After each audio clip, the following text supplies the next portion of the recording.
নমস্কার বন্ধুরা, তোমরা সবাই কেমন আছো? বড়দের প্রণাম, ছোটদের অনেক অনেক ভালোবাসা। হচপচ রান্নাঘরে চটপট আমি আরেকটি রেসিপি নিয়ে চলে এসেছি। তোমরা দেখতে থাকো। চলো দেখো আজ আমি কী বানিয়েছি। এই শাকগুলো দেখে চিনতে পারছো তো? এটা হলো পাট শাক। আর পাট শাকটা এইভাবে শিরাগুলোকে আগে ছাড়িয়ে নিতে হবে। দেখো শিরাগুলো কীরকম। এই শিরাগুলো যদি থাকে না, তাহলে কিন্তু মুখে পড়লে ভালো লাগবে না, শক্ত শক্ত। পাট শাকটাকে ওরকম ছাড়িয়ে এইভাবে মাঝখান থেকে হাত দিয়েই ছিঁড়ে নিতে হবে। বন্ধুরা, আরেকটা কথা মনে রাখতে হবে যে পাট শাক কিন্তু দু ধরনের হয়। একটা হয় মিষ্টি পাট শাক, আরেকটা হয় তেতো পাট শাক। আমি এখানে মিষ্টি পাট শাকটা নিয়ে নিয়েছি। তোমরা বাজার থেকে কিনতে গেলে দেখে নেবে মিষ্টি কিনা, একটু মুখে দিয়ে দেখলেই বুঝতে পারবে। দেখো ডাঁটিগুলো কীরকম বেরিয়েছে, এগুলোকে ফেলে দিতে হবে। এই শিরাগুলোকে ফেলে ভালো করে হাত দিয়ে ছিঁড়ে নিতে হবে মাঝখান থেকে। এবারে সমস্ত শাক আমার কাটা হয়ে গেছে। এবারে আমি শাকগুলোকে ভালো করে ধুয়ে নেব। শাকগুলো ধোয়া হয়ে গেছে। এবার আমি একটা কড়াইতে জল গরম বসিয়ে দিয়েছিলাম। এখানে আমার 150 গ্রাম মুসুরির ডাল আছে আর 1 আঁটি শাক আছে। এবারে জলটা ফুটে গেছে, ডালটা আমি ধুয়ে ভিজিয়ে রেখেছিলাম। এবারে আমি ডালটা দিয়ে দিচ্ছি। সামান্য হলুদ দিয়ে দিচ্ছি, নুনটা স্বাদ মতন দিয়ে দিতে হবে, আর 4টে কাঁচা লঙ্কা দিয়ে দিলাম। ঝালটা তোমরা যে যেরকম খাবে সেইভাবে ঝালটা দিয়ে দিতে পারো। কাঁচা লঙ্কা দিয়েই রান্নাটা হবে। কাঁচা লঙ্কার গন্ধ খুব ভালো লাগবে এই পাট শাকের সাথে।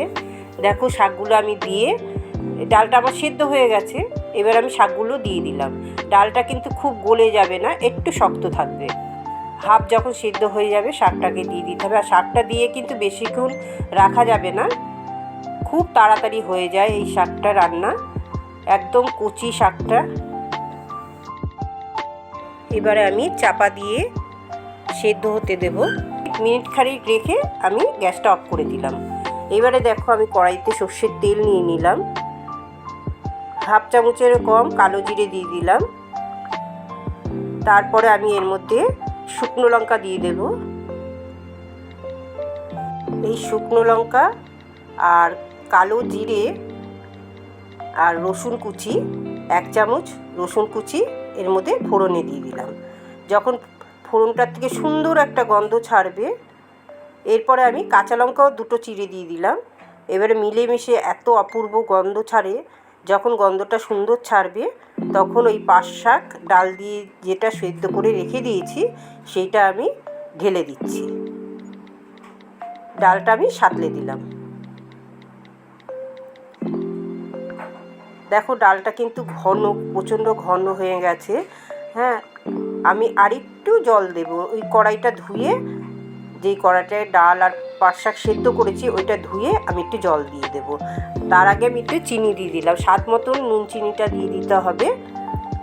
একটু নেড়ে চেড়ে আমি গরম জল দিয়ে দেব। ওই কড়াইটা ধুয়েই আমি জল দিয়ে দিচ্ছি। দেখো গরম জল দিয়ে দিয়েছি। আমার রান্নাটা হয়ে গেছে প্রায়। এবারে আমি একটু মিনিট খানিক ফুটিয়ে এটা আমি নামিয়ে নেব। দেখো এরকম কিন্তু ঘন ঘন থাকবে, আর ডালটা না একদম গলে যাবে না, একটুখানি গোটা গোটা থাকলে খেতে ভালো লাগে। এই পাট শাকটা অপূর্ব লাগে। তোমরা বন্ধুরা একবার বাড়িতে এইভাবে বানিয়ে খেয়ে দেখো।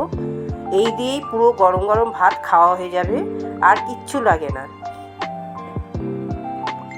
বন্ধুরা তোমরা সবাই খুব ভালো থেকো, সুস্থ থেকো। যারা আমার নতুন বন্ধুরা আছো তারা আমার চ্যানেলটাকে সাবস্ক্রাইব করে দিও, আর লাইক শেয়ার করে দিও, আর কমেন্ট করতে কিন্তু ভুলো না আমার রান্নাটা কেমন লাগলো। তাহলে আজকের মতন রাখছি। আবার খুব শীঘ্রই চলে আসবো আরেকটি নতুন রান্না নিয়ে। আমার রান্নার ভিডিওটা শেষ অবধি দেখার জন্য তোমাদের অনেক অনেক ধন্যবাদ।